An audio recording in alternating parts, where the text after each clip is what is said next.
Okay, so this just to remind us, we are here at PTSS, Pole of Tarsus Spiritist Society from Vancouver. Today is our book club, and we have a very special guest, the author of the book club this month, who is Dan Assisi. Dan will be with us today during our discussions, and we expect the meeting to be a 2 hours long meeting. And just to organize ourselves, we will have Dan will talk a little about the book and what the book meant to him and his journey. And then we will have time for everyone that's present to read a passage of the book that they liked the most and share with us why. And then we'll have a session for comments at the end. If you didn't read, there's no problem. Just say so, and then you can participate on the comments, because every person will bring in a different view from the book. So let us start. I'll invite Dan to please take the floor and tell us a little about you and the book. Hi, everyone. First of all, thank you for having me. I am very excited to be here with you. I find it very appropriate as well that the name of the book, of the group, is Paul of Tarsus, Spiritist Society. It's a funny thing that some of the coincidences that kept popping up as I was writing the book, and I'll tell you one of them for you to kind of have a sense of how it was. But I figured I would, before I do that, I want to thank you for inviting me. It's always great to be with you, and I especially love this format where we actually get to talk about our impressions and our comments and our perspectives about the book. Because the truth is, yes, I wrote the book, but it may mean something different to you than it may mean to me, and that's okay too, right? It's also okay for you to say that you didn't like some things in it. Just because I am here, don't think that you have to say that it was the most wonderful book in your life. Please remove any burden that you may feel whatsoever to talk it up just because I'm here. I'm actually very interested in listening and hearing what is it that you think about the book, because I can always go to second edition, correct, right? To this date, I'm still finding little spelling mistakes, and believe me, there are three different people, three different editors read this thing, catching things, but sometimes you just kind of catch them after the fact. So I really do appreciate your input and insight. But to tell you a little bit about the book and why it was important to me, and I'll keep it very short, which I know is very hard for me. Um, you know, I think one of the things that we always like to do in Spiritism is thinking about how to better ourselves. And a couple of years ago, maybe 4 or 5 years ago, thinking about this, I was really thinking about some of the exemplars that we may have in our lives in history of people who have done a tremendous amount of change in their lives. And Mary of Magdalene was one, but Paul of Tarsus was certainly another one. One who changed his life considerably from going to the greatest opponent to early Christianity to later on the person who actually made it possible for us to know of the Christ as we know today. And so as I thought about the story of Paul and his life and start to reading a little bit more about it, I realized that there seemed to be a disconnect in my mind or my perception of what we thought Paul went through and who he was. Because I think that, and I think you might see this in the beginning of the book, I talk about religion and organized religion and so forth. I think that over time, we have come to think of Paul, this incredible, special person that has done nothing wrong. He's just a saint, basically. But when we get closer to him, when we see his story, we see that he struggled with doubt. He struggled with challenges. He made things that, he did things that before he quote converted, which is a term that I do not like very much, on the road to Damascus or afterwards, some say. He will not be pleased, right? So as I start to think about this and really consider what it would have been like to go through this journey, I found a different Paul than the one that I had come to believe in or just accept because I had heard other people talk about it. And the more I thought about it, the more I try to imagine what it was like to go on this journey with him and to imagine what he actually went through, the more I saw that he was a fallible man. He was not a perfect spirit. And the more I admired him for that reason, because he got closer to me. I could see that, he made such a beautiful change like that. So all of us can make that great change too, because I think we're all starting off better than he did in many different ways as Saul, right? And so fast forward a couple of years, I would do a couple of talks about this topic, and people would always ask, do you have more? I think this is interesting. Do you have something written about this? After the third or fourth time, I started to get the hint that I needed to do something about it. So I figured, what, I'm going to write an article about this, 10 pages, 15 pages. That's going to do it, right? And I kept it in my back pocket. And then 2019, I was thinking about it, and I said, I think I'm going to finally do this article. So I was in London at the time. I was spending time with my family in Nassau in the Bahamas. My sister lives there, so we get to meet her every once in a while. And then after that, I had some talks in England and Ireland. And so while I was there, I said, I'm going to go ahead and start writing this book. And I started doing that, and then it started to kind of flow a little bit more. And I realized that all of a sudden that 20 pages in, and I was still kind of like in an introduction, and I realized that it was not going to be an article. It was going to be something bigger. I didn't know what was going to, right? And then I just started walking. I just started walking around London while, during the day before the talks at night. My wife had been so kind, right? Let me take those days at the end of the year. This is right pre-COVID, right, people? So this is October of 19. There's no COVID yet. I've also had been thinking about Paul because I've been wanting to make some changes in my life too. I wasn't satisfied with my job. I had an opportunity to change things, and I was asked to do another thing and take on another role. And I'm like, I don't know if that's what I want anymore. So I was walking. I was simply walking with Paul. And, one of the funny things that I told you about is I was walking in central London, and I hear this beautiful melody coming from a church. And I decide I'm just going to go in, and there's this choir singing, right? And it's a small little church, not really well known. And I just walk in, and of course, name of the church, Paul, right?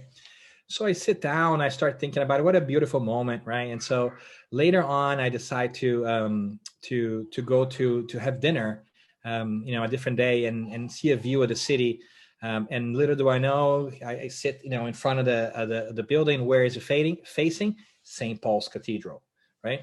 And so I start joking around, and I'll tell Paul to stop stalking me, because everywhere I go, he's coming with me, right? At least in my perception. But it was a really wonderful moment for me to really just try to put myself into what it would have been like for Paul to go to such a radical transformation, and see how much courage he had, and what were the things that he went through on that journey, which is a symbolic journey. And what does that mean to us? And the more I dug, the more I realized that some of the things that he went through are universal in many different ways in my perspective, right? Struggling with going it alone, feeling abandoned or not, or misunderstood, confused, feeling, right, like you have to make a decision. And so I start to try to break down the story, and I ended up with 7 different things. I ended up more, but I picked 7 to kind of talk about, and I started writing about those. And my hope was that, my biggest hope was that through it all, we would find a sense of connection to Paul, in a sense that it will give us some comfort in our hearts to know that these are things that everybody goes through in their way of finding their space and meaning in the universe.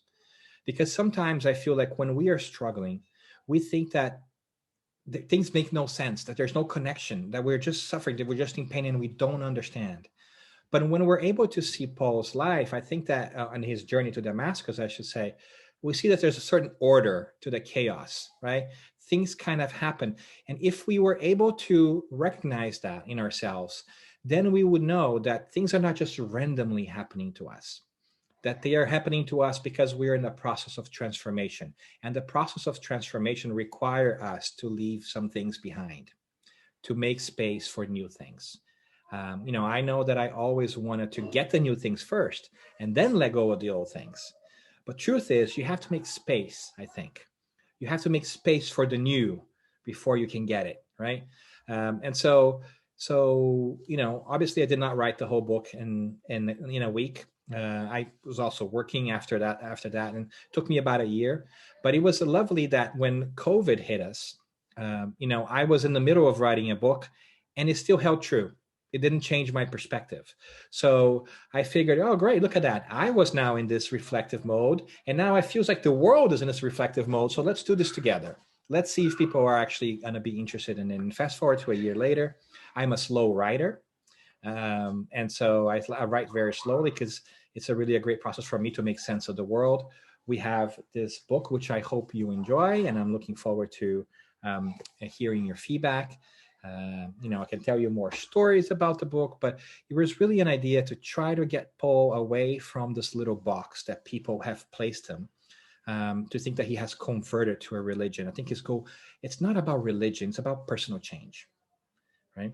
And you might even find that there isn't a lot of Jesus in the book, right? At the end, you'll find some, right? Because I wanted to focus on Paul because I wanted to be about his journey, about our journey. And then later we get there. But anyways, I digress. So I'm honored to be here with you. Thank you. I would love to hear your comments, what you like the most, what you like the least. And I will try to behave and, keep my mouth, relatively shut during the process. Thanks for having me. We are counting that you not behave too much because we want to hear you too. So let's start with the going around. So I will do, usually I will call the people, and if you have read the book and want to share, we would like to ask you to start with reading the part that you liked the most and then explaining why. We will try to keep this part in about 2 minutes, 3 minutes per person so that we can go around and everybody has a chance to speak. Dan is obviously open. It's open to him if he wants to make a comment right away. But I would say that let's wait till everybody has said something, then we'll have more comments and it will be easier for us. So I will start with my order here on my screen. So the first one would be Viviane. V, here. Okay, I will start with the end of the book. That's what I like the most. I won't start with the end. I tell you what I like the most then. Let me see. Well, in general, the whole road, talked to myself a lot, talked to my life a lot. And of course, due to circumstances, due to what I had to go through, due to how many years already, I believe, maybe somebody much younger wouldn't have so many things that happened. That made sense because of that, right? Like of the changes I went through and change professions, change country, and that happened to me, people dying, people leaving. So all that really resonates to my life, right, in general. But in specific, there are a few points. I will point this one now, which is from the lesson 5, the decision to go ahead. When you decide to go ahead and then you are in that point and you have Jerusalem behind you when you have Damascus ahead of you. And this paragraph, the way Dan put it, it is very beautiful in my view. We all have our own Jerusalem and our own Damascus. Jerusalem symbolizes everywhere we have been, everything we have built relationships with, every habit we have developed. Damascus, on the other hand, stands for the new things we desire, the new relationships we wish for, the new places we want to go to, and the new habits we wish to build, regardless of whether they include people, place, and things from the past in a new manifestation or not. Everything we have visited and experienced so far has had but one purpose: to build us up to make that choice. Do we retreat to Jerusalem or plow ahead to Damascus? Right? So I found that very poetic and beautiful. And what I felt like when I read that was like all the times that I was in this position, right? Do I go there? Do I go back there? And when I see myself in this situation, many times I was kind of back and forth in that spot, right? So I go back to Jerusalem, but it's not good really. I'm gonna try Damascus, then I go, oh, but I miss Jerusalem, then I go back. And then so it was like,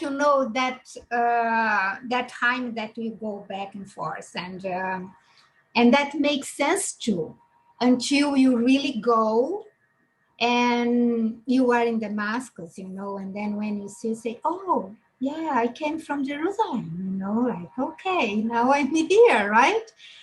Or then there are another point that is more, that is more from the lesson 4 that comes together with it, but we can discuss more about it. I just put my view now and we go ahead. But like, it's more about like, when we still have to go to Jerusalem, even if you are in Damascus. So there are people who are still in our life, but they are from Jerusalem, right? Or there are, or like you live in Canada, but you go back to Brazil because so many things back there.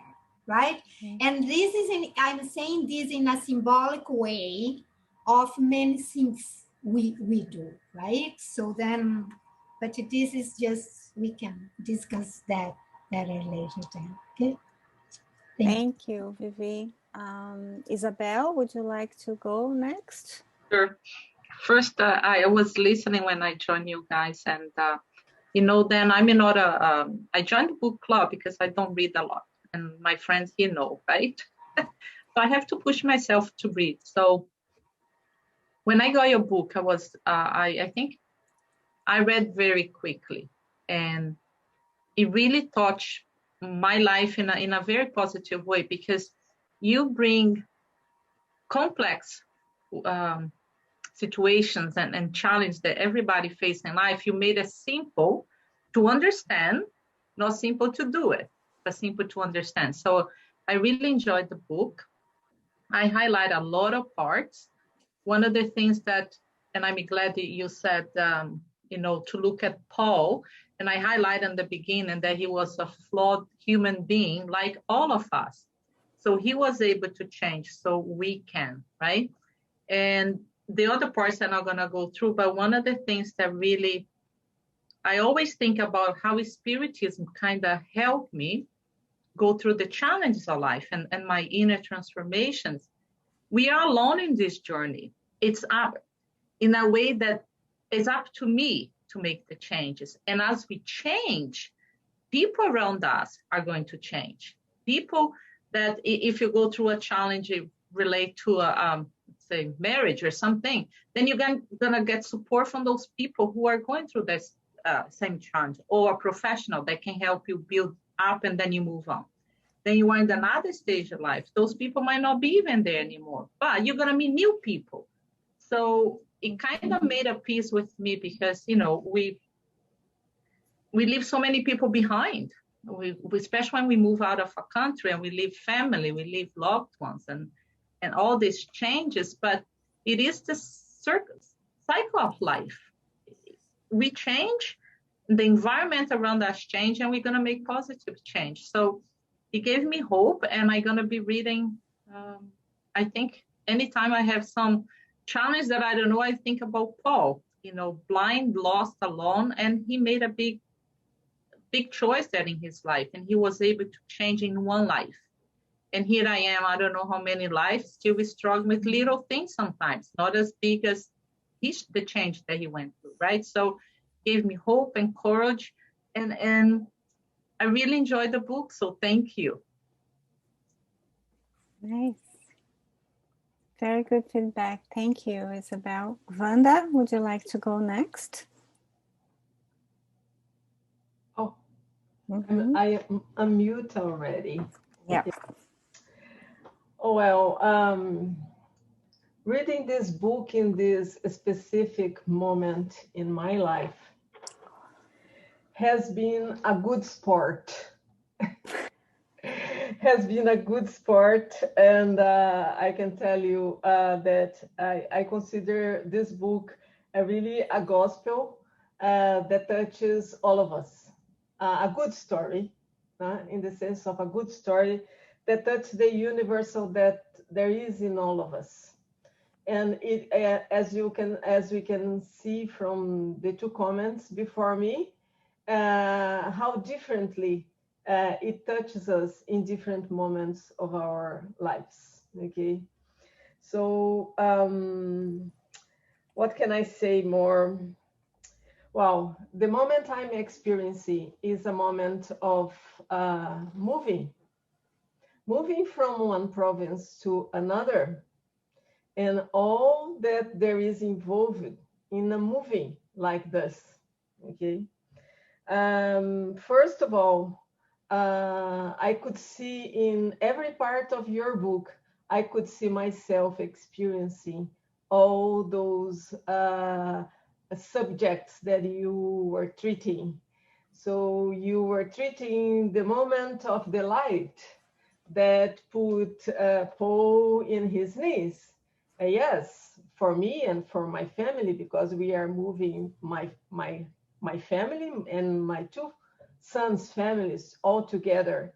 So it was a moment of light that we had to really, even though in our knees, because there is this fear of the different, of the new, we had to choose, okay?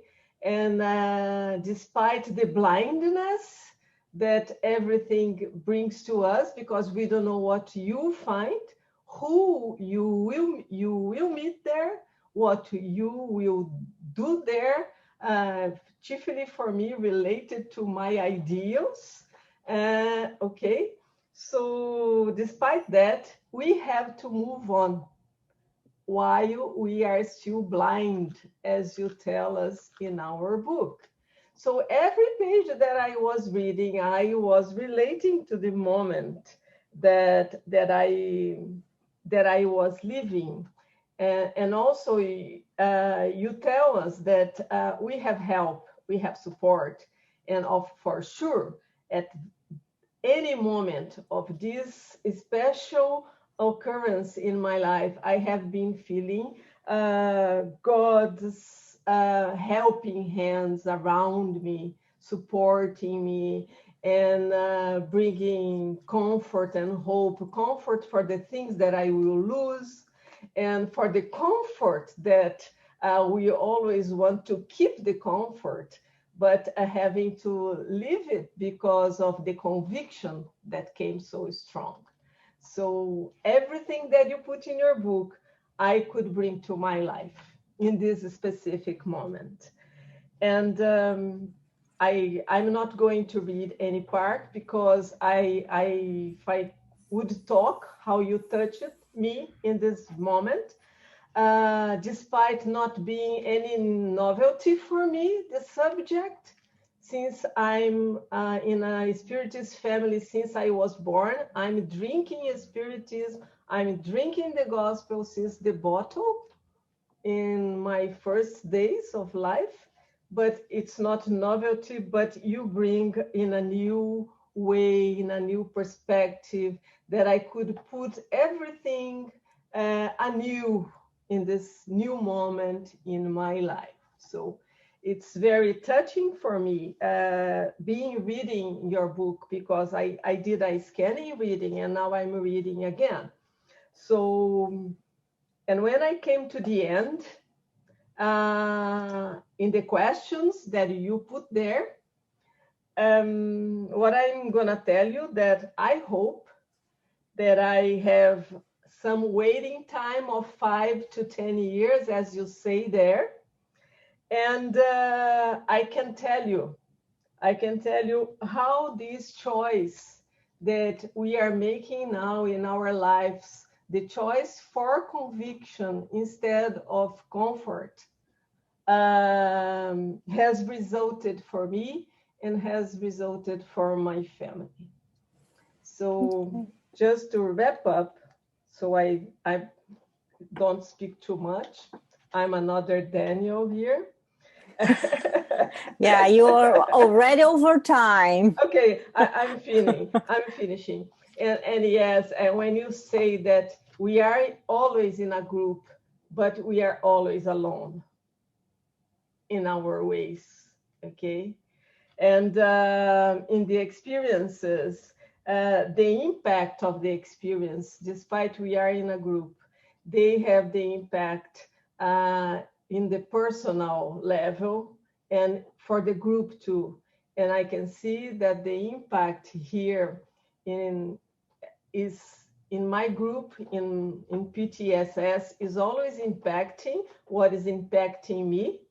But we are experiencing this moving in different ways, I'm pretty sure.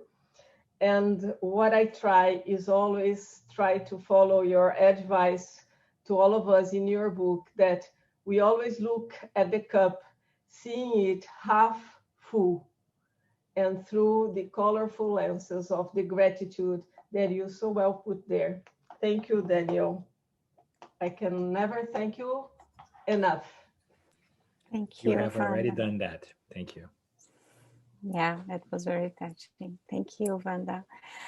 Sandra, in Adriano, Sandra, would you like to go first? Yes. So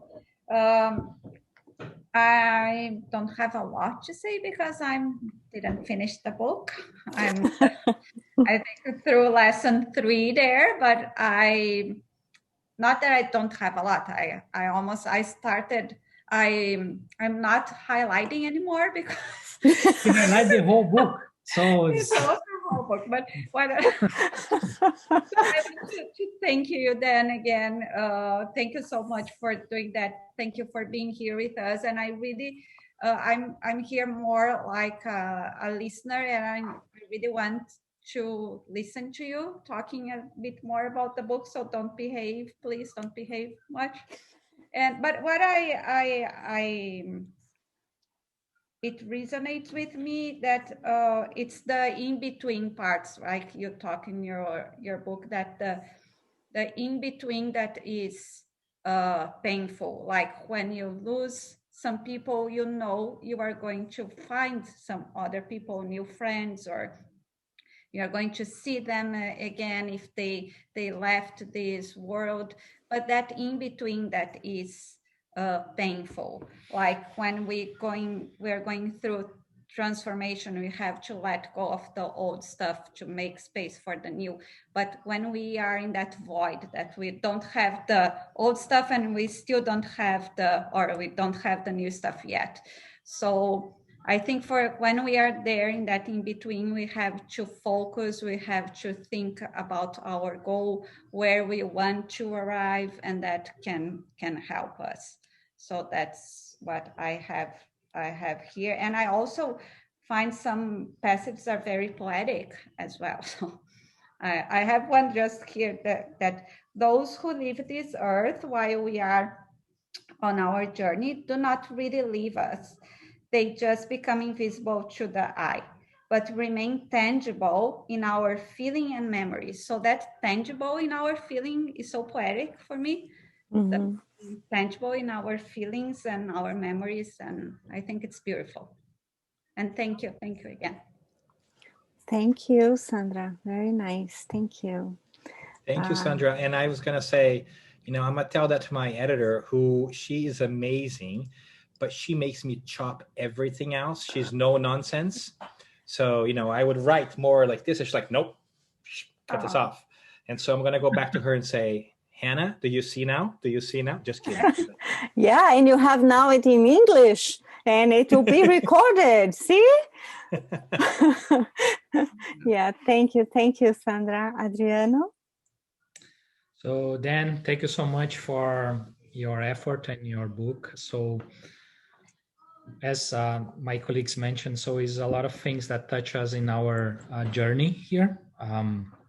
The immigration, the new profession, all changes that we faced. So, and when I read the book, so I noticed that's a kind of, for me, is a kind of a cycle, right? So the cycle is not just one turn, right? You have a lot of turns that you move on, and the steps that you need to go through all the time, right? So, and the one thing that touched me a lot is about the conviction, right? So that's why we are here. So we left everything behind, the career and everything, and we are here. And as you mentioned in the book as well, that so a lot of people are not happy with their professions and their career and their life, and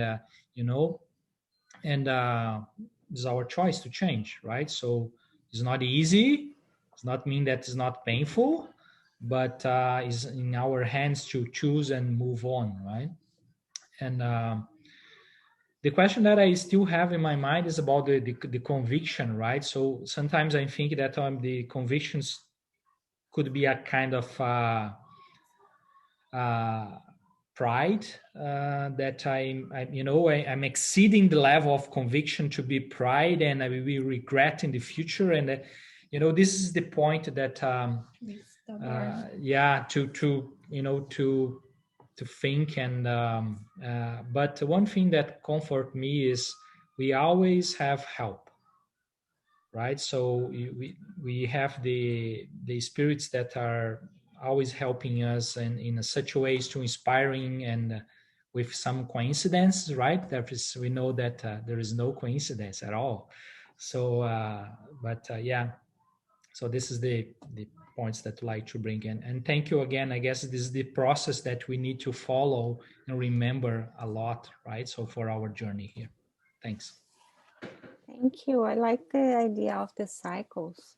It's interesting because it comes and goes, and sometimes you think you made the decision, but then you have to go back again. Dan talks a little bit about those interchangeable stages where you are, but the idea of the cycles, it's very true too.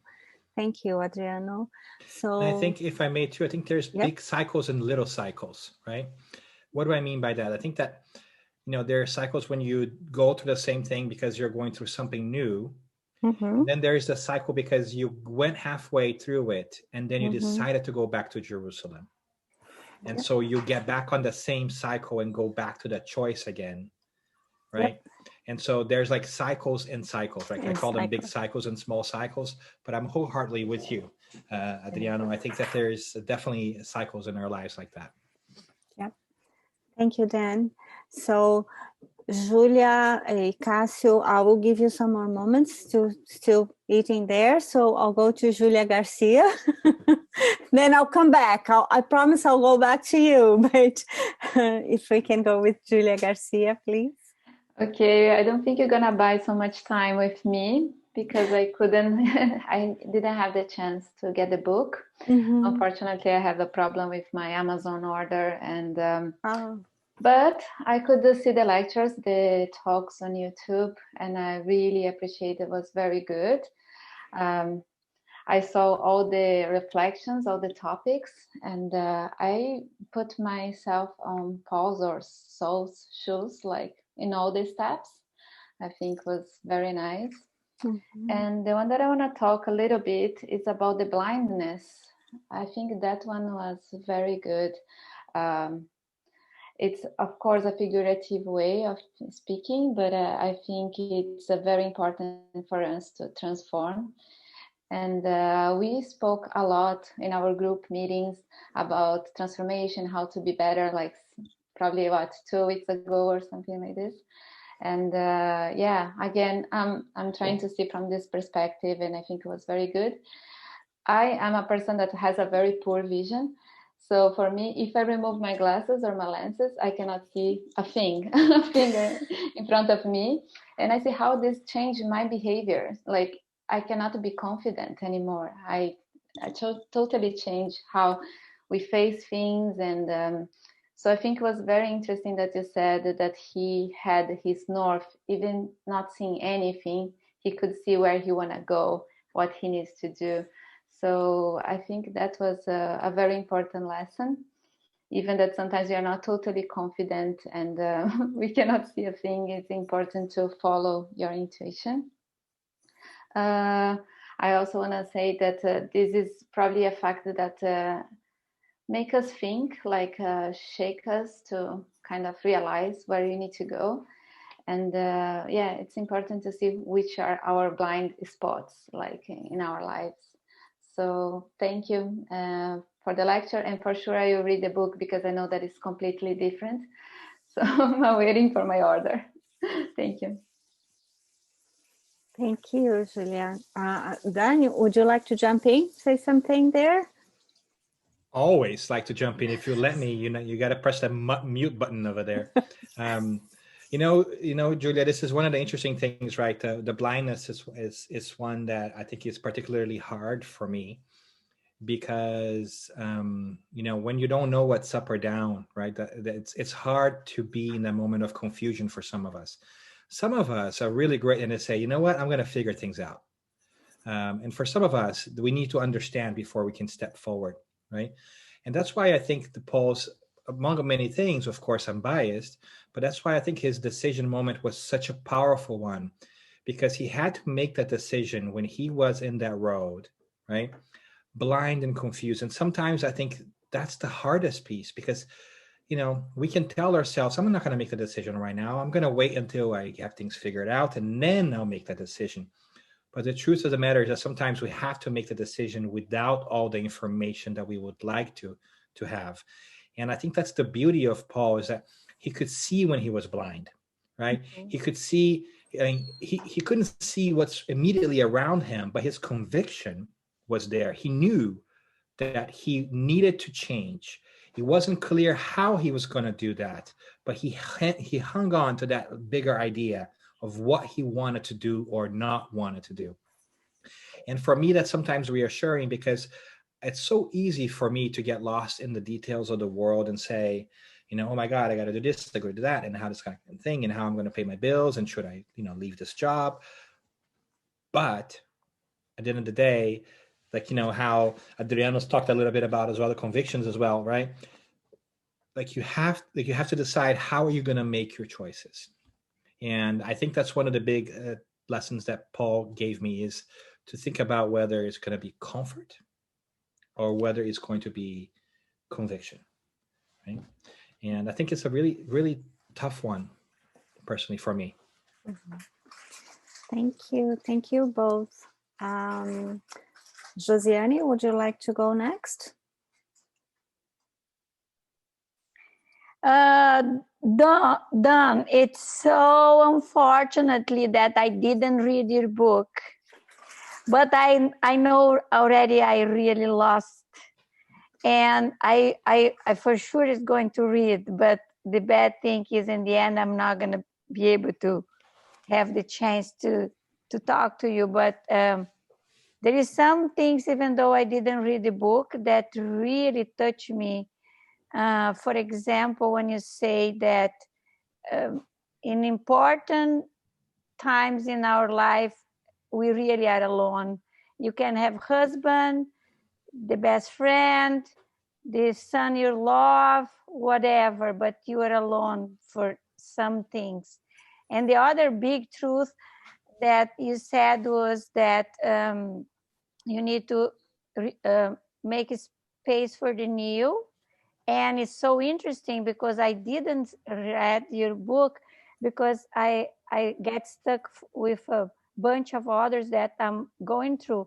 And one of them is The Power of Now, that probably you read, that exactly talk about that in some way that you mentioned. So I'm really curious to read it. Just that's what I wanted to say. And thank you for being here and make me thirsty, okay? Thank you very much.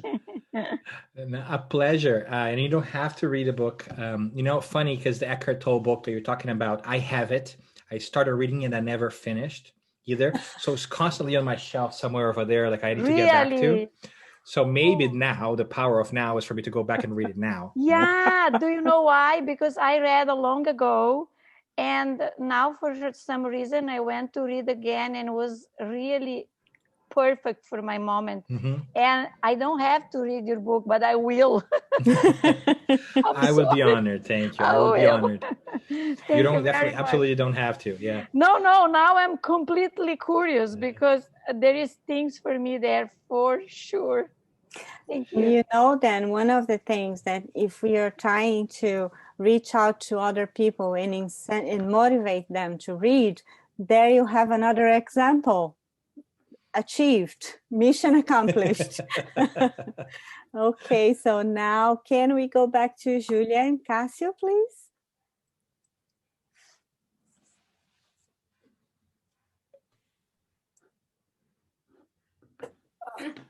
Success! Success! We were able to unmute. It's like I think that just kind of like encapsulates 2020, right? It's that sentence. Am I on mute? Am I muted? I think everybody. It's the year. Like we never know when you're. Everybody will relate to that phrase. And filters. But anyways, I also didn't read the book, but I'm with Josiane here. I'm now very curious. Everything that you are mentioning is very interesting to me in the subject of going through changes. Just hearing you mentioning these considerations, I can relate very strongly.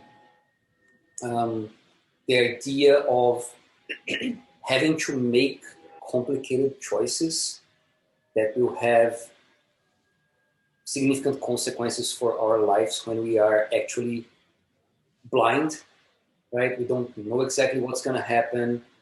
We don't have a clear way of knowing what's the right choice or to clearly evaluate the consequences, but sometimes we just have to do something, right? And we have to make a choice. I do strongly relate to that in several moments of my life. So, like Josie said, I think it's my loss. And since I'm feeling like I relate so much, maybe it can help me through other changes that I want to make. So I'm sure I'll enjoy reading it. Yeah, well, thank you for being here anyways. We really appreciate that. It's really great. And I know we're all busy, right? Like it's hard.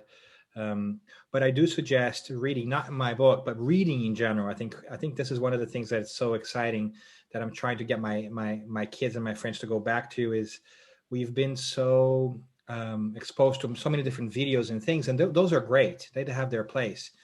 But I still think it's a wonderful moment when we can create those images in our minds, because I think that when we read, we create our images. There's a little bit less input from the outside world, and I think they stick with us forever. So as you were saying that, Cássio, I was thinking about the images that came up to me, right?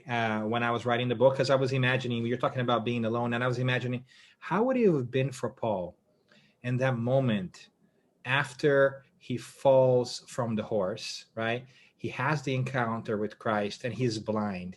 And then he has these people around him who are taking him there, who work for him for all intents and purposes, right? And yet, none of them had that same experience he did, right? The book of Acts tells us that he was the only one who heard and seen the light. In some passages of Book of Acts, it says that other people heard a voice, but not saw, and some people don't say that. But isn't that interesting that sometimes we have that experience in our lives, and there are people around us, and people who we like and who care for us, and they just don't register it the same way. And we can really feel alone, even when we are in a group with people who we love, right? Isn't that incredible? And how hard it is for us to come to terms with that realization that change happens at our own time, right? That we all have our own pace, that we can be in the same family, we can have the same values, we can have the same interests, and yet the opportunities that may present themselves may not be aligned. How hard is it, right? It's very hard. Yeah, even not putting on these people the burden of having to understand things the same way we do, right? It is definitely a big effort that we don't always succeed in. Great. Thank you both. Julia? So I read the book. Yay!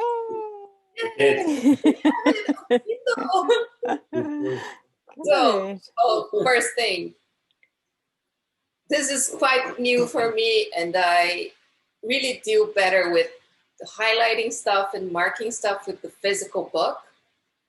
I didn't do a great job in here because it wasn't pages and it's hard to go back. It's hard to find where I want to go. So yeah, that thing.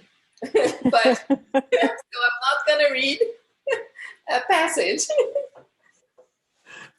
Okay, that being said, about the images. So one thing I told Dan on Facebook is that I was reading the book in your voice. So that part was removed from my imagination. So I heard you speaking everything. But I totally relate to that too. Thank you. So for me, there are many, many interesting things, and because I have to choose one. So the one thing that was a really good definition for me and couldn't be said in better words, fail forward. So I don't remember, it's fail forward or fail definitely or it's both. So that yeah fail for, because the idea that to me it's very remarking nowadays that we all have to be very successful, and everything we show out to the world is success and success and success, and we have no idea, or at least we have no idea how many failures people went through after reaching some point. We see that for Saul in the book, for example, how many moments he had, how many hardships he went through, even like after he became Paul and then started journeying. It wasn't easy at all. And then how many failures we go through. And the fail forward thing is, they are teachings and we have to go through them. And we have to choose to fail forward instead of sticking in the same place. And the vision I have is something that it's something that I observed in life as general with me or other people around. Life is you know that Alice idea, you have to run to stay in the same place. So we have to run, we have to be moving to be able to stay in the same place. And oftentimes when you try to stay put because we want the comfort, life will kick you really hard. And like it will try to push you harder and harder and harder. And then you suffer more because you refuse to fail forward. It would have been easier earlier. It was a small fail, and now you have to go through a big fail or bigger fail because you were just too stubborn or you just too comfort in your place. So that idea was sometimes really, too afraid. Yeah, too afraid to move on. Yeah. So I wish we could be more welcoming to the failures, and we could put that on our LinkedIn. Like I failed this and I failed that, and I can go to an interview and say, well, I failed this, this, and that. That's why this and this happened, and that's why I'm here, right? Because I can say, well, I've been through some experiences that got me where I am now, right? And they are really great teachings. Thank you. Yeah, no, thank you for that. And in many different ways, that's the story of Paul too, right? If he had changed himself earlier, he would not have needed that nudge that he found, right? But he got to a point where Jesus literally had to show up and say, hey, why do you continue to persecute those who are in my name? Like, hey, like wake up call. Like he literally had to be knocked off his horse, right? To understand that he needed to do something different. And that can only happen if there had been many different opportunities for him to change before, right? And yet he didn't leverage those. He had to get to that point where he was really doing so much damage that there needed to be an intervention, like a spiritual intervention, and say, you got to do that. So if we are able to blow off that steam, right? If we're able to, I think I talked a little bit about coffee, right, on the book, if you read that part, right? If you're able to digest that a little bit at a time and don't let that blow up, how much easier it would be. And isn't it funny, this failure thing, right? We're so averse to failure, and I think because we're very insecure and afraid what people are going to think. But failure is what makes us learn. We generally don't learn a lot when we get things right. We just feel good about it. When we really learn is when we mess things up, because then we start really to think about things. And what a wonderful example too for Paul, to like, he literally puts his story on blast after that. Like, listen, I screwed up here. This story is about my failure, right? And here's how the greatest, persecutor of Christianity has turned around. He constantly talked about that. He was constantly willing to do that in his lives, and we don't do that very often in our lives.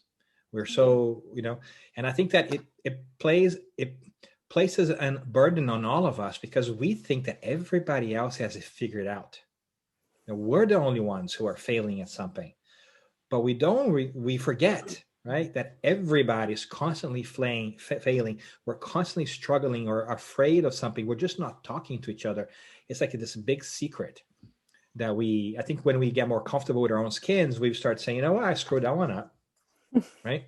But most of the time, we are so worried about appearing weak, right? That we actually end up being weak because we ended up being slaves to our shortcomings as opposed to learning from them. So I really appreciate the insights on that part as well. And by the way, on the Kindle thing, I totally get it. I have a love and hate relationship. My Kindle's over here too. I love reading on paper because paper, you just hold it. There's a different feel to it.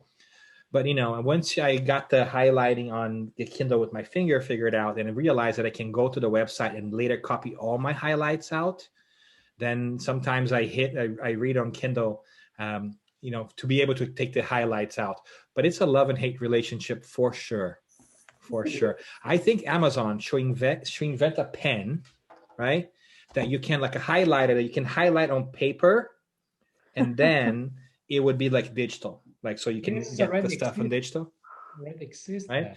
That's I think, that's where we should talk to Jeff Bezos about. Okay. So, thank you, Dan. Thank you, Julia. Very nice. The idea of failure. I think it's so important too. Mackenzie, would you like to say something? Would you like to participate? I can. Okay. Hello, Mr. Mac. Good to see you. Good to see you, Dan. How are you? I've been listening and watching. Yeah. Thank you for being with us. We know that it's very late there, so we appreciate the effort. It is really late. So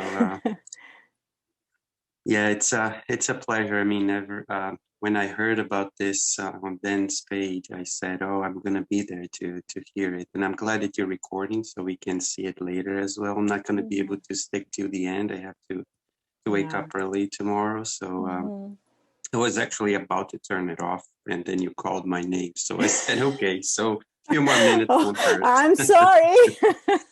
No, that's okay. It's good. Yeah, I'd just like to say thank you for doing this in the first place. It's really wonderful to have Dan. And as someone said there, and I did the same, I didn't finish the book yet. I'm halfway through it. But so far, I read, actually listening to Dan, I read with his voice in my head. It is him that I can see him in this book. I can really see him. And one of the things that I find to be more wonderful is that he gives us physical examples from our own lives. I mean, small but very meaningful examples. Real life examples. You know, like every little thing. But I want to read this very small passage when he talks about loss of people, but I think it applies to so much more than loss of people. When he says, I think it's chapter 2 or 3, I don't remember. I have it highlighted on my Kindle here too. But as you guys said, you know, having the book is good sometimes, but you know, it's just to have it everywhere. I mean, on my laptop or on the phone, whatever, it's so easier as well. So, but when he talks about loss, he says this sentence that I find it to be very interesting. Shifting mindsets, it's an arduous thing, especially in a society that often expects us to value the departed through sadness instead of gratitude. So I find this sentence to be so powerful because it made me think about how can we, and that's what he's talking in this chapter, how can we be grateful when somebody that we love has departed? And he speaks a little before that when he talks about the glass half full or half empty when thinking about people that left or people that have gone away, or that we don't have that job anymore, or we don't have that, so losses in general. But this sentence encapsulates this idea of shifting mindset, which is really, really necessary if we want to change, if we want to grow, because there's no way that we can be better if we don't shift our mindset. And this is really hard. And in this case, shifting it from sadness to gratitude when we lose someone or something that is really dear to us, that stuck to me. Then I have it highlighted here. So I just wanted to point this out. And maybe if then, we talked a little bit about this then in a completely different setting here in my place with Flavio as well, when you were here in Massachusetts talking to us and talking with us. And we talked about loss as well. And it was, when I saw this written here in this specific way here, it reminded me of that conversation, reminded me of so many things that we talked about. And in this part, thinking about Paul and about what he lost, but what he gained after what he lost it's powerful. It's so wonderful. So thank you. And thank you for having me here too. Thank you for participating. Thank you very much. Dan? Yeah, and it's great to have my my brother from another mother, Mackenzie here. If you have listened to the podcast, Spiritist Conversations, you might recognize his voice. And in some of those instances, it was recorded in his house, right? When we were out in Massachusetts, I can't speak that today, Massachusetts. It's probably because it's so cold out there that my mouth is freezing over here in California. But it's interesting to see that, because I think that's one of the beautiful things that we have is this ability to talk about these things and make sense of it together, right? And I think that the podcast, obviously, and the friendship always has allowed that. But this conversation that we're having right now, that you guys are fostering, it's really fantastic. Not because it's the book this particular book or anything else, but because it gives us an opportunity to really just dive deeper to each one of us of what that means. And we all know how much knowledge and how much wisdom we have extracted from Spiritism and the Spiritist perspective about things. And so having a forum to do this together is really amazing. And I love how, for instance, like Mackenzie was just talking about loss. It's not just loss of physical people, but it's loss sometimes of hopes, of dreams, of ideas, of jobs, right? Letting go is hard. And I think Julia was talking about, no, it was I'm trying to figure out here. I took my notes because, I'm taking notes here. You guys don't know this. So that I can kind of understand, what works well or what doesn't well.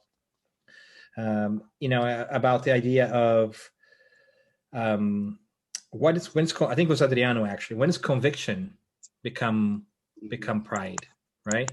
Like are we too stubborn, right? How do we know the difference between those different things? So sometimes the loss of conviction, the loss of hope, the loss of situations, and mindset. I think the more I study Spiritism in general, I think it's about mindset.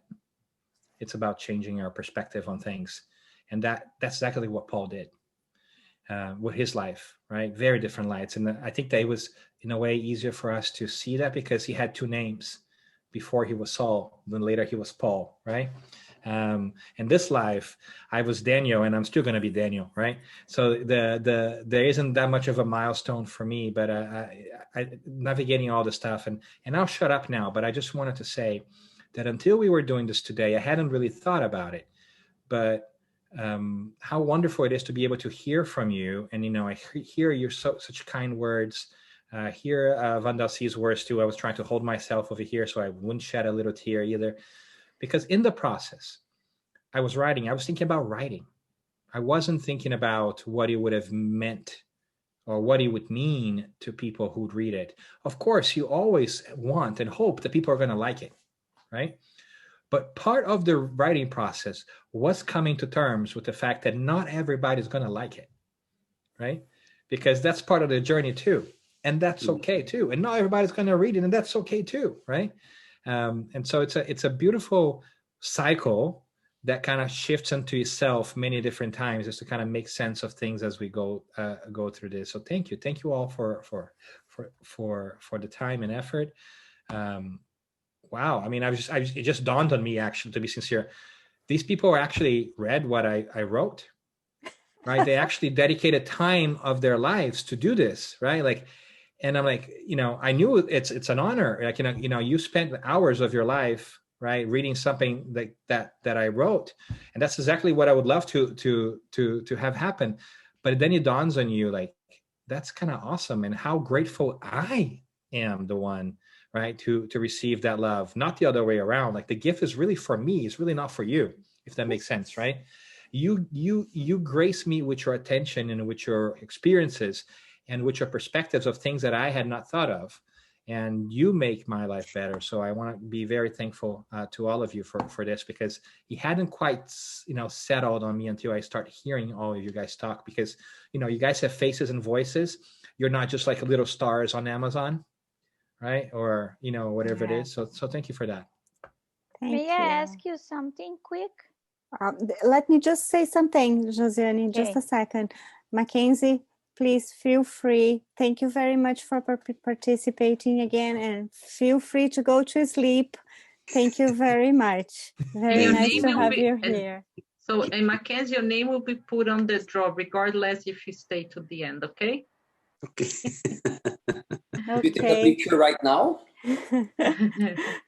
Oh, yeah, take the picture, please. Yes. Smile. Yeah. Good. Perfect. Yes. Thank you. Okay. Thank you, guys. Sorry, Josie. You may go now. Sim, Dan, the mindset, when you refer to the mindset and the changes, change our perspectives, would we be talking about our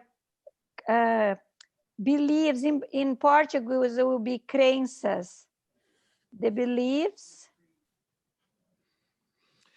So I think you could look at mindset that way, but I think it's more than belief. And here's why. Because belief is something, is an idea that you hold, right? But I would almost feel like mindset is how you see things and how you face the world and how you interpret things, right?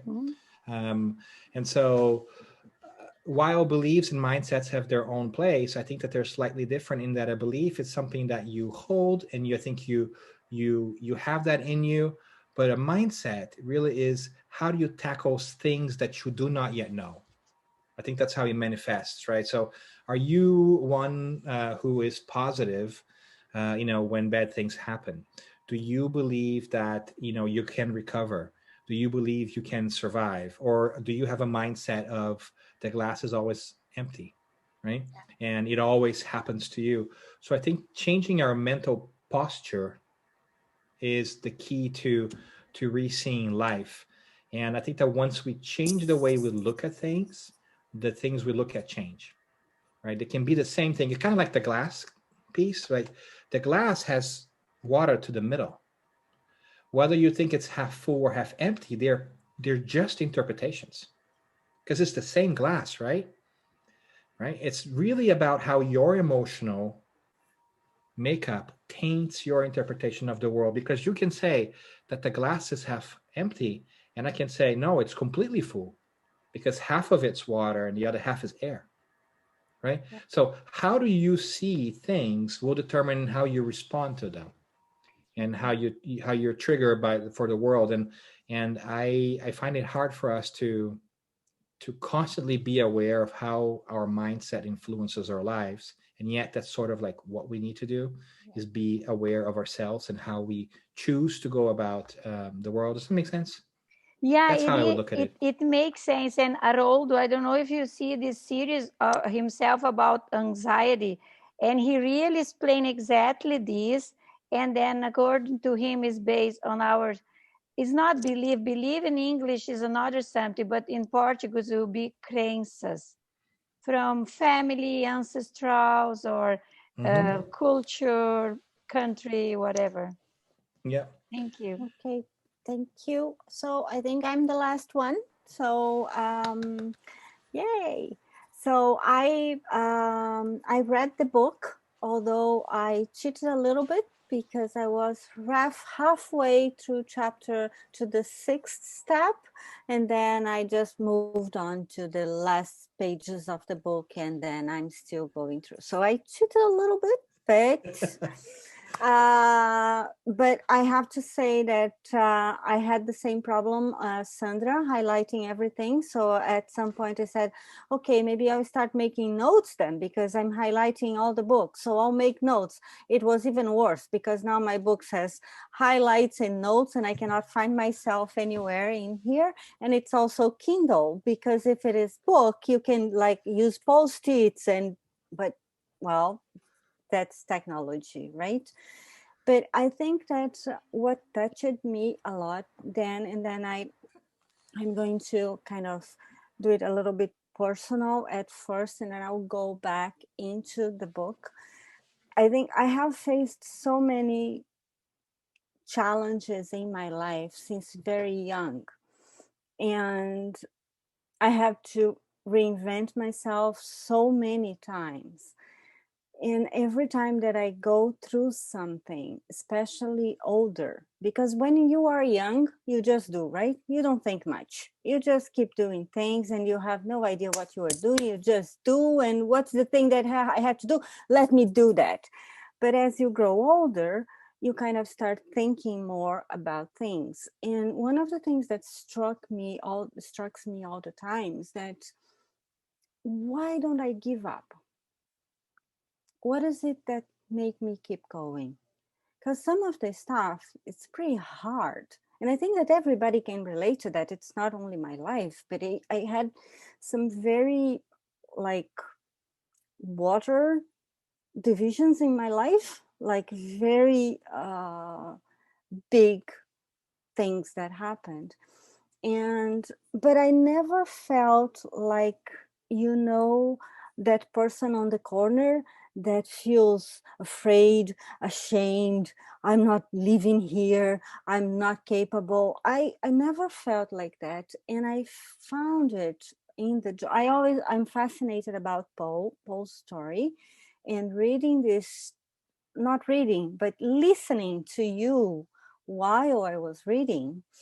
It was interesting because you took a very small, impactful but small portion of Paul's story to reflect upon things that are so deep and so meaningful that we all shared with you, that it meant we could relate it to our lives.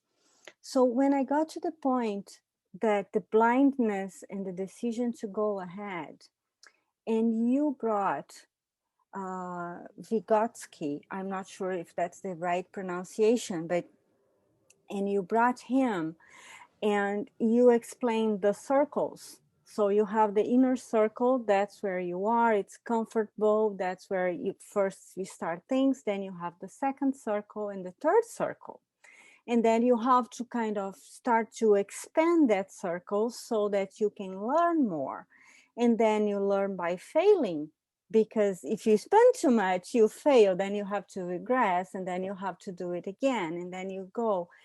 And then there is this portion that you say, I will read, and it says, we understand we ought to constantly remind ourselves that uncomfortable learning process will happen again, that we will need to stretch beyond that is safe, easy, and comfortable to grow again. We will always need a growth mindset if we are to progress. In doing so, we bring Carol Dweck, I'm not sure if it's right or not, back to our table, completing each other's sentences of the importance of trying new things and of refusing to be stuck in the false idea that our abilities are fixed and immutable. T.S. Eliot, sitting quietly, nods in agreement and poetically chimes in that only those who risk going too far can possibly find out how far can we go. And that, I think, related with me so much, because that's exactly what it is. When you are faced with adversity and you understand that it is, if you stay there, you're not doing any good for you. But if you take one step further with that growth mindset, things will open up and you will be able to advance. And then I was thinking about my experiences, and I think that makes sense to me.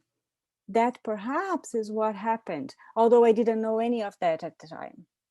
But now, because we grew older, we are more experienced, so we can go back and relate to that. So thank you very much. I think that that was, and again, it's one of the things, but I think it was really meaningful to me on reading your book. Thank you. That is so nice. Vygotsky speaks to me quite a bit because it's so simple when you get it, right? Yeah. There is what you can do by yourself. There is what you can do with the help of others because you're learning. And then there's what you cannot do because you're just not there yet, right? And so the trick is to find that middle zone where you can find somebody to guide you to do the things that you have not yet, learned how to do. And sometimes when you use that framework, when I use that framework, am I trying to do something that I am not yet? Like, do I have to go back and build the basis, right? Do I have to go back and learn some things that I have not learned? So I appreciate that you mentioned Vygotsky, because it was a different chapter, that one too, right? We got all these people that kind of joined the party a little bit. And I literally, at the end of the day, figured like, it would be kind of cool to have all of them sitting at the same table. We have, some researchers, we have a poet who I really love, and they always speak to the same thing in many different ways. So, thank you for that. Yes, Vivi, we have 10 minutes. So what I would say is that let's try to use the raise hand so that we go in order now, because now it's the time that we all have already spoken. So Vivi raised her hand first. So Vi. Literally. Literally, yes. No, now I learned how to raise the hands in the Zoom too. No, just because when I speak, just because the blindness, it is related to one of the notes I made too, that it's about the crisis that precedes the growth, right? When we are blind means a crisis. Like I read the notes I made here, I don't know where is in the book, somewhere there. But blindness is the apex of a moment of crisis. Key moments of change, a start. The best way out of a crisis is the way through.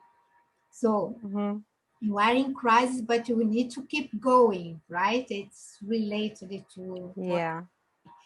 And then there is the clarity, like we need more clarity to go ahead.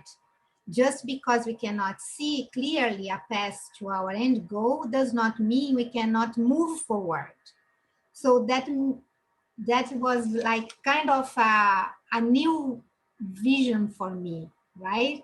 However, we do that in real life, but I think now I will pay more attention that this is happening when I am in a moment of crisis. I never noticed that before, because that's true, right? You are in that moment that is very hard, it's very difficult, you don't know what to do, but you keep going, you are doing, you keep you sleep, you eat, you talk, then sometimes you have a lot of support, sometimes not really understanding, but you keep going, right? And then slowly the way out is the way when you're going through it, and then when you see you are going out.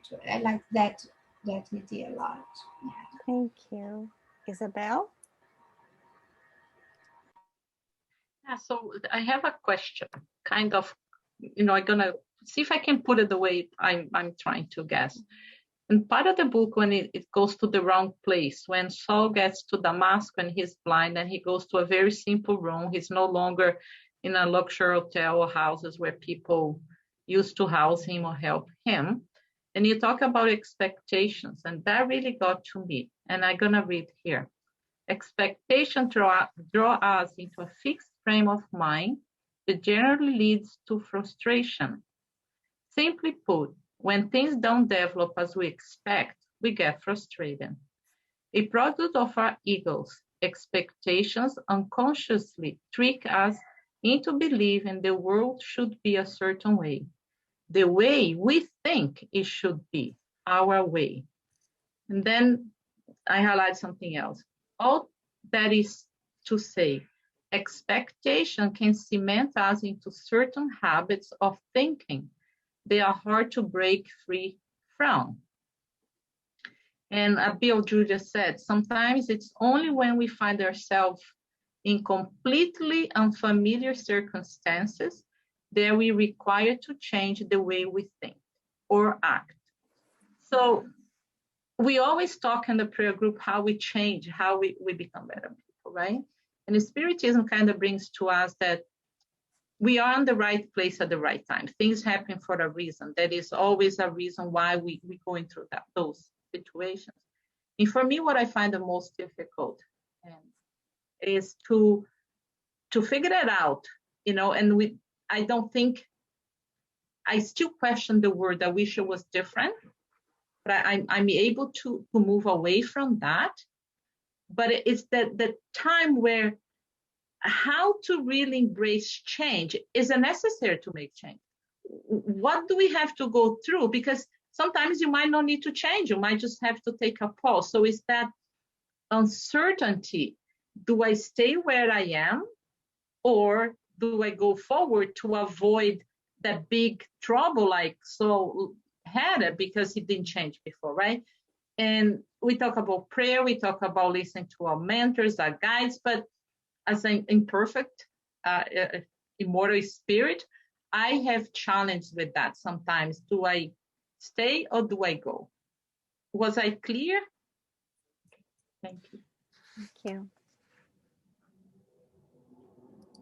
Dan, would you like to jump in? I think that is the question that all of us often have, right? Which I think that is hard for us to find an answer outside of ourselves. And I think it goes back to the conviction piece, right? Like, is it conviction? Is it stubbornness, right? Because sometimes there's always time to let go, right? I think sometimes knowing how to let go is also important. And so we're not saying never give up. There are times when you ought to give up and try something else. But it's hard for us to know for sure when is it that we need to do it. And I think that's a conversation that we have to ask ourselves. And I think that's when the conviction piece helps, which is not necessarily think just about the situation, but think about the underlying foundation, the underlying principles behind it. Because sometimes we get attached to the situation and we forget the reasons why we like the situation, right? Sometimes we get attached to a relationship, but we're not in love with the relationship with the person. We're in love with the relationship. Like, we want to be in a relationship, not that person, right? And sometimes we conflate the issue. Obviously, that's a bad example. Sometimes, like, we want a specific house. It's not that we want that house, it's that we want a great house. If we hold on to the concept, it might make it easier for us to let go of the specific. And I think that's what Paul did so well, because he wanted to be close to God. He was really zealous of God, right? Like, whatever he did before, you can tell that he really cared because he did it intensely, right? But when he realized that the manner in which he was honoring the idea of God was not the best one, he's able to change it so quickly in ways that I would never be able to. Because I think he was very clear on what he wanted to do. He wanted to be, for lack of a better term, loyal to God, right? And do the right thing. He wasn't attached to his position, to his lifestyle. Like, he made some really quick decisions there on the spot that I admire. That's why I call it a courageous question, right? Because in his question, he realizes and he's ready to let that go. And to let things go that quickly is because he wasn't as attached to them as we sometimes think he was, right? Or at least how attached I would be, if that makes sense to you. So I think finding that spot where you know where to go and how to go and when to go is the challenge of our lives. And I think that begs reflection. That begs, doubt. I think it's important for us to know that these very questions, that the fact that you're struggling with it, it's a great indication. It's the blindness that we were talking about. Sometimes we're so afraid of that moment. We see that this moment of doubt and uncertainty as a bad thing. But if we were to place ourselves in the blueprint for Paul, right, we could see that in that moment, you are in the blindness about to make a decision, right? So you're in crisis, and crisis from the Greek actually means a point in a disease where you either recover or you don't recover, right? It's a key moment. But for us, crisis have come to mean bad things, right? But crisis really is a key moment. So can we see crisis in our lives with those new eyes? Can we be reminded that those inflection points are key points for us to decide which way do I go, right? And I think that sometimes we forget, and I didn't really go too much in this in the book because it's now you start thinking about, you're going to go to many places. But let's take the Jerusalem and Damascus image, which I like that very much, right? He has to make a choice between Jerusalem and Damascus. But in fact, there's not two choices. There are three choices. There is Damascus, there is Jerusalem, and there is not making a choice, right? Being stuck in that moment. I think we can all kind of resonate with that idea, where sometimes we think that we got to go that way or we got to go the other way, and we don't move. And I would hate for us to be stuck in a moment for the rest of our lives, right? And the battle between conviction and comfort and not making a choice. And I think that's what the beauty of the GPS thing. I don't know if I developed too much, the GPS idea, right? But I'm the kind of guy that when I go into my car, I would like to put the address and know all the steps to get to that address, right? But in life, sometimes you can't get all those steps. You can only get the turn-by-turn navigation, right? Which is go in that direction. In 500 meters, turn right. And when you get there, then you will figure it out. You got to go 200 miles and then make a left, right? Sometimes we want this, the step-by-step piece, and we're not in a process to digest it yet. And so I think life kind of breaks it down into small bite-sized pieces so that we don't go into analysis paralysis and never make a decision. Because when we try to consider all things, like, it becomes hard. To put it into perspective, like Paul could have been sitting on that road until he discarnated, just trying to make that decision, right? If he knew all the things that were before him and after him, he could have taken a very long time to make the decision. But he only had this amount of information, which was very little. Can we agree, right? He had this vision from this guy that was dead, that he was persecuting, that suggested he go to the city and wait. Like when you break it down, when I put myself into Paul's shoes, when I'm coming out of that trance, right, or that moment where he's seen the Christ, I could have easily explained that away to myself. I could have easily said, wow, I hallucinated. It's the desert, it's hot, I fell off, I hit my head, right? I didn't drink enough water. I'm just going to go back to Jerusalem. When I get better, then I will do this. How many times have we heard that, right? So I think that moment is the key moment, Isabel. I think you put your finger on that moment that it's difficult for all of us. But I want to celebrate, just to wrap that one up, to celebrate the doubt, right? Because we don't do that enough. It's okay to be in that comfortable spot. It's okay to say, I don't know. It's okay to say, man, this is hard. Because that means we are going to the Vygotsky circle. We are leaving that inner circle, and we're saying, I am operating outside the circle, and that means I'm growing. But to remind ourselves of that, right? I think that's the challenge. Levanta a mãozinha, você é a terceira. You are the third one. You have to raise your hand. So I'll just pick up on what you said, then. And I think that one thing that also comes to my mind when we are talking about Paul is that when we think of him and we think of just that moment, it wasn't just that moment if we consider that he was a mortal spirit, right? So he had the baggage. It was there. The problem is that all the advancement, the intellectual and the moral advancement, he had let it go astray. And so when Christ comes, it's not just because it's Christ, it's because Christ shows him what he already has. And how many times do we need that in our lives? How many times do we need to be reminded of what we already have? And I think that Paul, we have to remember this. He wasn't that bad guy that turned into a good guy. He had a history, as we all do. And he became even better after the failure, because he gave 100 or 200% more than if he was born into Christianity. Because of that. And we all have that. So we have to use that. So I was going to read a note. And what you just said then goes exactly with the note that I wrote. And it is about a destabilizing moment. And it says, I highlighted one sentence from the book. Ultimately, the act of understanding pain and suffering is the process of learning about oneself. And my note is, it is not only knowing about ourselves, but recognizing that we are immortal spirits, created simple and ignorance and destined to perfection and happiness.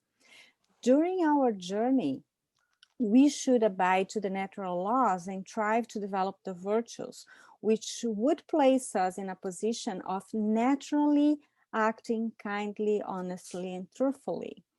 Pain will help us to realize we are moving further away from this objective, which will bring about an opportunity for redirecting our efforts. So it was exactly what you said that I noted too, because it makes so much sense for us. So thank you again. And I'll lower my hand. And what a blessing, right? That's the gift of Spiritism to us. Exactly. Is the zooming out, like just like we're zooming out from the moment in Paul to see his whole journey, we can also zoom out from this life now that we know that we have many lives.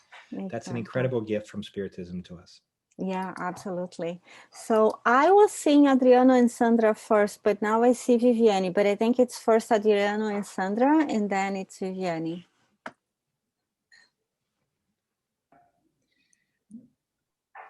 I just would like to mention about the one thing that we have in our mind, and Julia mentioned about that, about success, right? So, and you need to be a winner or a loser. And you saw, we saw that in an election in the United States recently, right? The guy cannot admit because otherwise he would be a loser. So it's so much a pain on that. So when you see and this kind of thing, right? And when you learn in this process about our mistakes and you move on and you go through and you learn again and you fall again and you go again. So, and it's hard, right? So when you have the mindset sometimes, right? Then the people, I need to have a big house, a boat, a helicopter, I need to be rich, I need to travel, I need to post my pictures on Facebook, Instagram, and whatever. It's not the real life, right? So we know, thanks for the blessings from the Spiritism, that we are much more than that. And even though when we are close to our we are not need to disincarnation, we will continue. It's just a new cycle that you restart, right? So that is the point that bring to me conviction, right? So because I know that my parents I met again and I meet again, and you know, and people that I love that no longer physically here anymore, and this is a cycle, right? And but the success is one point that bring to me a lot of thoughts right nowadays in this society, and the Spiritists bring the answers for that, for moral, the way that you behave, then the way that you need to go through the challenges in your life, and our road to Damascus, right? So is the process that we are going through and through to evolve. Right? So, and this is the bring us peace, and in my opinion, so comfortable, bring comfortable way to live, right? Not in the comfortable way to just stay and relax, no, but the way that we need put our convictions on to be comfortable in the way that we will go through. So that's as a kind of a play of words, right? Well said. Thank you, Adriano. Vivi? Yes. Thank you. I go back a little bit to what Dan was saying about the going back to Jerusalem or going to Damascus, or stay put, right? No, don't go anywhere. So then we stay here and we don't move on. That when you're saying that, came to my mind that we as a spirit, we have a unconsciously memory of what is our plan in life, right? In this incarnation. And then I think many times we have that reluctance because we know we are going to leave that comfort home and have to go through that hard part of our incarnation, right? Even unconsciously, because we made that plan, right? And then I think many times we try to to avoid that, right? We don't really want to go there, right? On the other hand, sometimes even if it's all adverse, like all doesn't seem right, but we say, no, that's where I have to go. So you're sure about it. And then you go, right? Because I think that is, we have to remember we are an incarnate spirit with a plan to our lives. And we know it. We don't remember, but we know it. Deep inside we know, right? So that's just, that came to my mind when you were saying that. And do you wanna say anything about it, or can I go to my next point? I was just going to say really quickly, you know, as you're talking about that, I was thinking, we all have spiritual stage fright, right? We all know what part we need to play, but you know, before we get on the stage, when we're about to go to the stage, we get scared because we are afraid of failing, because we care about that. So in a way, these moments in our lives is like our spiritual, you know, stage fright, when we know that we need to act a specific way, play a certain role that's hard for us. We know we've got to do it. We know it's important. And then sometimes we just kind of hold back a little bit. Right? And we know, like that intuition that we know, right? And if we don't know, then we can identify the moments when we are in stage fright mode and say, haha, if I'm in stage fright mode, it's because this is important to me. I just haven't realized that yet. Yeah. Right? Because sometimes we are working spiritually and subliminally, and we don't realize consciously that we are avoiding something, right? But when we catch ourselves avoiding something, there's got to be a reason why we're avoiding it. Yeah. So we got to ask ourselves that question: why am I avoiding this? Why does this scare me so much? Yeah. So now, changing a little bit what we were talking, it's like there was one thing that bothered me a little bit when I was reading that part, and that it came back, and you know, it's when you say that we are it was the right time but the wrong place. But then I think, like, it's everything right. It's all right. So it's nothing wrong in our life. However, we think it is wrong, but in the end, with our beliefs, it's not wrong. As like I say, some people, there is that sentence, like, you know, it's hard to translate, but God writes right through twisted lines. Mm-hmm. But then I correct now people. I say, no. God writes right through straight lines. Like, you know, it's, right? It's hard to say in English, but it works. It works.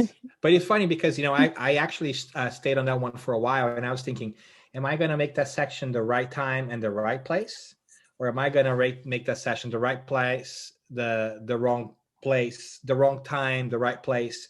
Or am I going to say, I was actually toying with the idea of like the right time and the right wrong place. But then I thought the right wrong place was going to be too much. So I just went back to the wrong place, right? Because it seemed, I think you nailed it. Like for us in that moment, it seems like we're in the wrong place.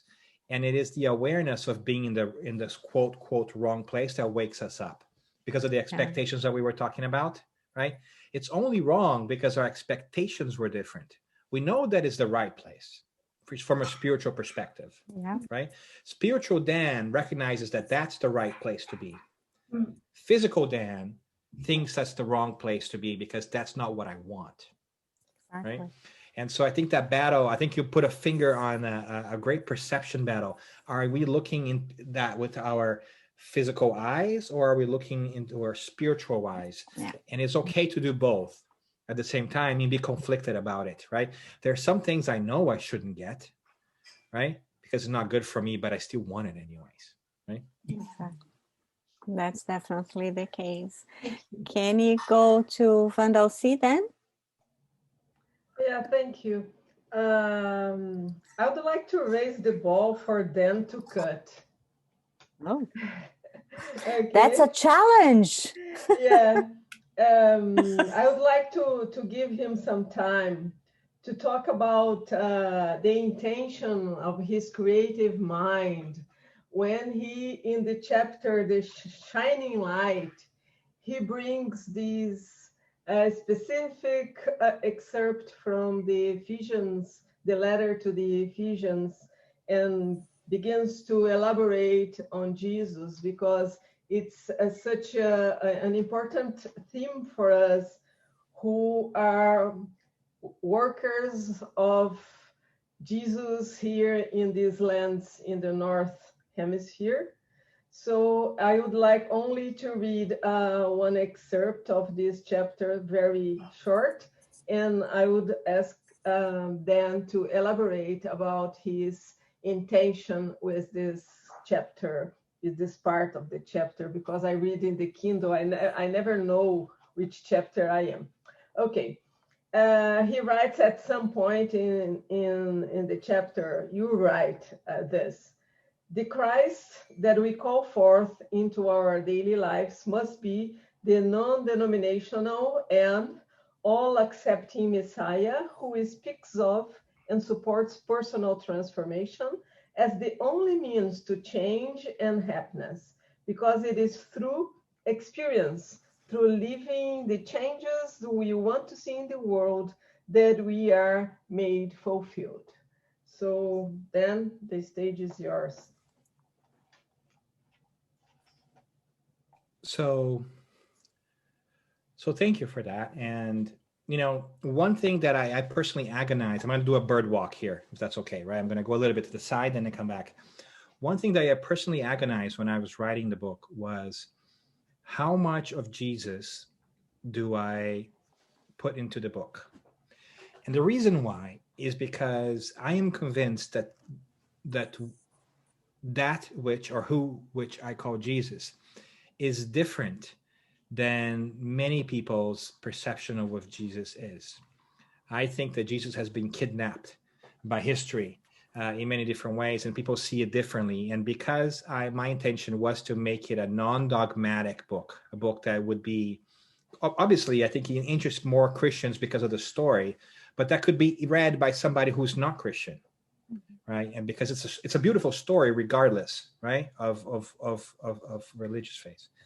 I was toiling with the idea of how much to talk about, but I do think that the main character of the book is, in a way, Christ, right? Or a very important one, because nothing. And I say that in this last part, right, in this last chapter of the whole book, saying that Paul did amazing things, but it's important for us to recognize that none of it would have happened if he didn't have that encounter in the road.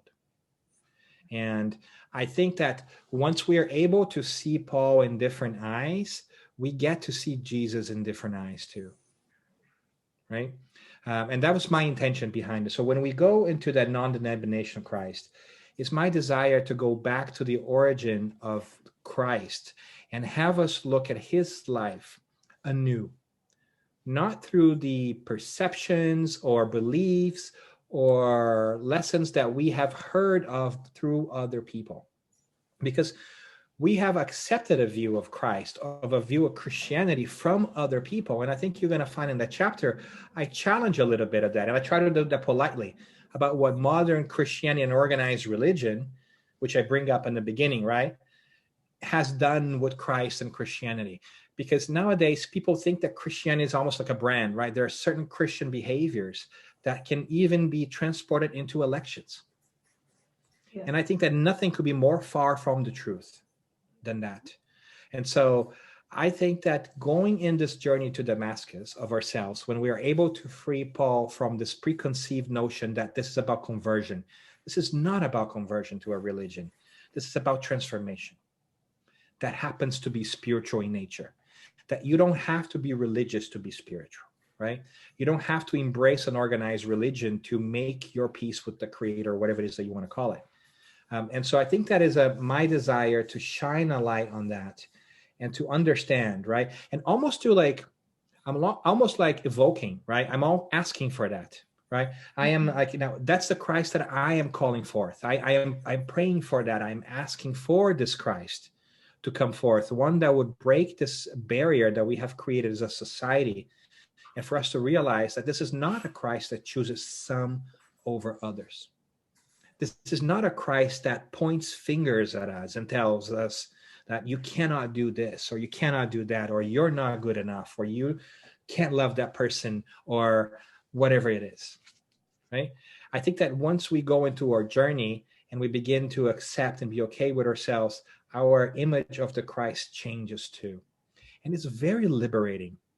And it's the liberating Christ, right, that I talk a little bit about. You know, it's that different perspective that I feel like, if it makes sense to you, we can truly only get to after we have understood Paul's journey in a way, because it helps us break apart this preconceived labels that people have been placing on Christ and claiming that Christ is part of their team and not the other team, or claiming that, you know, Christ is better than so-and-so, or that they are better than so-and-so because they are with Christ, right? So there's all this human movement that has happened that try to co-opt the idea of Christ for personal gain. And I don't think that we realize that that's happening. I don't think of a Christ that chooses teams, right? And so that last chapter is an attempt to go back to that question in a soft way that talks about concepts and not those labels and those ideas, which I think is something that for me personally, of course, is very personal, but it resonates with my spiritual journey, my Spiritist awareness. Because if one thing that Spiritism has done for me has given me the ability to see things that I saw before with a different light, under a different light.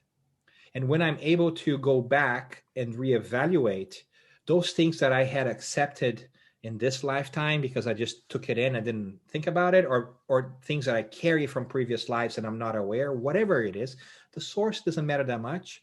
It's important to me that I stop and I ask myself, what do I want to do with that, right? In a Pauline way, to decide, it doesn't matter how I got here. I mean, it's nice to know, but ultimately what matters is, what am I going to do moving forward?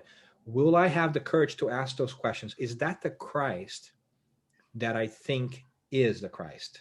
Is that the Christ? Which Christ am I following? What am I following? And why, right? And if it's not the Christ, that's fine. Because I can tell you, if you're telling me that the Christ can only be understood through the prism of organized religion, that's not my Christ. There will be very little room for us to kind of share on that in that space. But if it is this new Christ, or this old Christ, I should say, right? Yeah. If it's the original Christ, the one that sat with people and talked with people, pointed no fingers, were kind to people, preferred dialogue, was with everyone, shared their meals and knowledge, was happy and was sad, but was with people, and he was about talking to them about transformation and that there is a world beyond this world, then sign me up. Because that's transformative. That's his message at the end of the day. It's one of transformation, right? We focus on the suffering, but we haven't focused on the transformative message of living past our physical lives. I think that when I boil down, when I go back and I forget all my Catholic school upbringing and all my influences and everything else, I don't see a Christ in the cross anymore. I see a Christ that's resurrect, right? That has shown us that we are going to win over the physical body, that we are going to win over this life, that the challenges of this life they're real, but we're going to overcome them. And we're going to live on. And isn't that amazing, right? So I think that that's one of the gifts. I'm going to shut up because I get excited. But one of the things about this is that Paul brings me closer to the true Christ in my perspective, or to understanding what Christ really is. Because I see the reflection of the Christ in Paul in many different ways, right? The reason why he did that incredible change is because he got something that I am not able to see yet, right? Yeah. And if I may jump in here, I think that one of the things that make me reflect, and when I think of that Christ, because that's the same Christ that I believe in, that you just described then, I see him atop of the mount. And I see him talking to people, and I see him as a human being. I see him as my neighbor. And I think that that's the way, and that's what's transformative. But that makes me reflect on why we were so caught up on that historical Christ, or that Christ that is squared in a squared box by religion. And I think it has to do with our own transformation as well. Because usually you think that you understand Christ better than your neighbor. That's why you think your Christ is the Christ. And that is about transformation again. It's Jesus again, once more, asking us to review ourselves in the sense of improve. And when we talk about these differences between religion, I think that this pride comes in. And I know better. That's and Jesus is better than Buddha, or it's better than any other master that has crossed the earth. And we all have a plan. We all are here for something. And we have to kind of understand that. So it brings me also that feeling that, am I not trying to do the same again and let my pride come in? So I like to think of him beside me. And I think that eases my way of trying to understand the old Christ, or that Christ that you were talking about. Thank you, Dan. I really wish that you would have time to speak about this chapter, and the importance of the things that you wrote in it for people that are, let's say, outsiders from the whole knowledge that you already has behind this book, okay? And when you talk here about Jesus, the game changer, bringing concepts, okay? Unclosing the, how would I say, the status quo Jesus, and bringing this game changer Jesus. And one thing that you said here in this specific part, that if someone reads this and keeps this in their mind, I think would be already a great help, is about Jesus, who did what no other figure has done since then. Show us that there is life after this one, and that we need not to be as afraid of death. So if a person that reads this book and it's trying to find their way in this spiritual journey, and can keep this for reflections and also elaborate later on this, this chapter had done a great help to them. Thank you, Vana. Vivi or Dan, would you like to comment something, or can we hear Viviane? Me? Yes, this is the part, exactly the part that I like the most. And when I start the book club with that part, but it doesn't make sense. But we finish with that. In this last chapter, the paragraph where you talk about the Jesus that Paul met, that's exactly one of the sentences that Dan Assisi just mentioned. And I would like you to read the whole paragraph, but I don't know if it is long, but it's so touching. For me, it touched my heart. But just the beginning, Dan Assisi already mentioned and read a part, but I just say, the prophet Paul came to know was a game changer who spoke of tolerance and love, who sought out those in deepest need to bring them comfort, who accepted and engaged with everyone, even those excluded by the status quo, and those who wished to bring him down, who sat with people, broke bread with them, answered their questions, and told them stories of hope, and these words transitions, and then comes to the part that Van Dulce said. It just like, it is beautiful. And then in the next paragraph, you talk about what we transformed Jesus, right? How we transformed Jesus to what it is today. And we talked a little bit about it too. Yeah. Thank you. Very nice. Thank you, Dan. Thank you very much.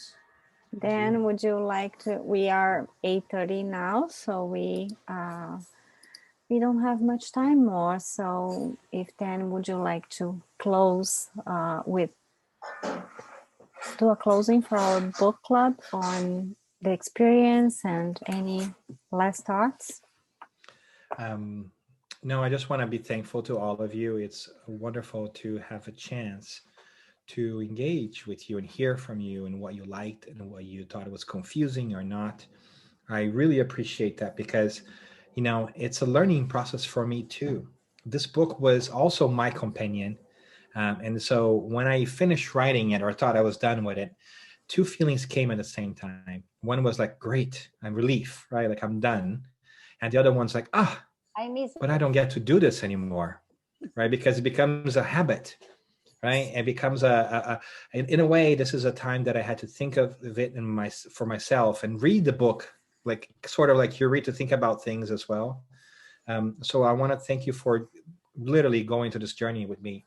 And for sharing what you liked and what you didn't like. You really touched my heart. I learned a ton. And I think there's very few ways in which we can end other than the last chapter. I think that other than the day, it's really what's about. It's that changing mindset, right? It is the invisible character of our book is Jesus. We speak of Jesus or try to speak of Jesus without speaking of Jesus in many different ways. It's not different than what we have in our lives, right? We try to speak of Jesus. We hope to try to speak of Jesus through our actions, not to just climbing on Bibles and yelling really loud, but through transformation and trying to rescue that beautiful idea of liberating ourselves from preconceived notions and from our own shortcomings that Jesus came to show us and do so well for us. And I know that we're still very far away from that spot where we can truly be liberated. But what a wonderful thing it is to know that we are on the road. And that even if we're not at the end of it, what a blessing it is to know that Jesus and our spiritual friends are with us. And that even at a distance, even in different places of, this great continent of ours, we can have conversations such as this one. So thank you for adding to my life, to my experience. To sharing what works for you, what doesn't work, and how it works, it doesn't work. I mean, I learned a ton, and I am flattered beyond belief that you guys had me here today and made time for me. So thank you very much. And I hope that your journeys on the road to Damascus may be as fruitful as possible. May not be gentle all the time, but may it be fruitful, right? Because I think there's bumps along the road, but may it be very fruitful to you. And Hosanna, when you have time, I think we need to give a book away. Oh, yes, we are going to do that right away. So, Adriano, yes.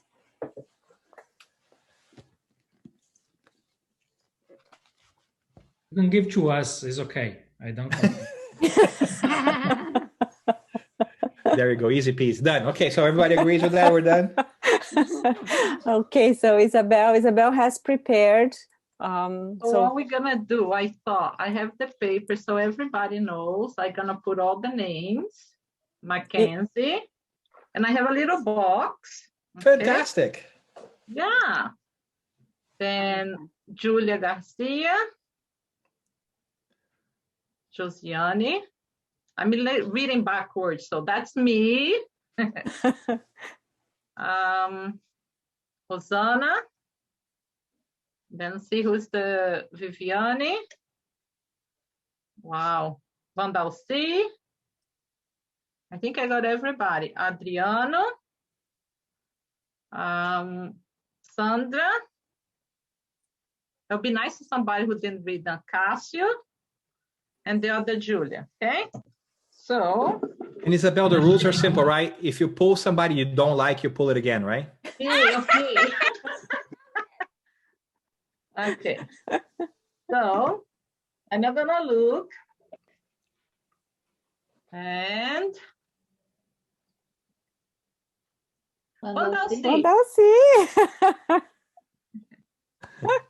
Congratulations.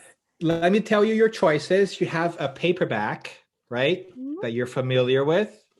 You have the hardcover, and the hardcover has a jacket. And the fancy thing about the hardcover is that when you take the jacket off, you get a different last page with the different steps. Because I wasn't going to do a jacket and then do the cover with the same thing. What's the fun in that, right? And of course, you have the Kindle version that some of us love and hate at the same time, right? So, and you're on mute. So you just tell us. You're on mute. Yeah. Oh, the love and hate thing I have. So I would prefer the hardcover with the surprise inside. We'll do that. So how about we do this, if that's okay? Send me an email with your address. Yes, yes. Right? And if you're okay, I'll write a little note and send it over to you. Oh, thank you. But since we're here, should we do another one? Why not, right? Oh, I'm all for it. Oh my God. I have to take her name out, make sure she doesn't get twice. No, if I come again, I ignore. Yeah. Yes. Let's go again. Now, if you win the paper version, you guys can lend to us, okay? We can share. We like to share. Oops. Where are the papers? Oh, here. You lost the papers? No, it was inside. Julia! Which Julia? Julia. Julia. Because I have Julia Garcia, so it's Julia from Tarsus. Great. Well, Julia was love and hate with Kindle, so there you go. Oh, she gets to decide. If maybe she doesn't want it. Maybe she wants to pass it on. She's got choice.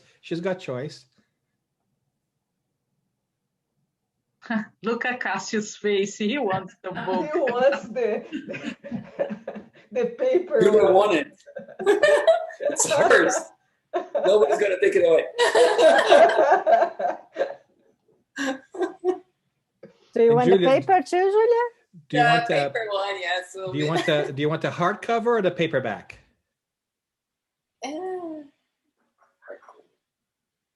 Cassie wants the hardcover. I said nothing. I'll move it from the recording.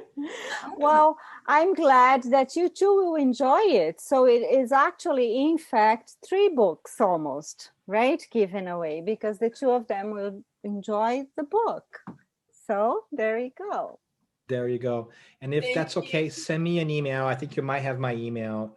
If not, I'm going to ask maybe if Rosanna and Viviane can help me out with that. Send me your address, and then I will write a little note on it, if that's okay with you. Put it in the mail, and probably takes a week or 2, whatever it is, and to get up there, especially in this cold weather where lots of planes and trucks are not moving as fast. Yes. But thank you for making the time, and thanks for reading. I really appreciate you reading the book. I love it all. Thank you. Oh, can I ask for can I do a pitch here really quick? If you enjoy the book, would you consider rating it on the web somewhere, whatever you bought it? Write a review, because I realized that that actually is really important for people to buy, like to see other people's things. And people tell me that the number of reviews you have actually makes the book show up faster, like first on your thing. Cool. And so I'm definitely not going to be rich with this book, let me tell you. But I would love to kind of get out to people and see what they are, if they want to read it. So if you could consider doing a review online, that'd be wonderful. Thank you. If you liked it, if you didn't like it, just tell me. I'll do a review online. Just in private, right? Yes. If you didn't like it, my name is John, and and the name of the book is War and Peace.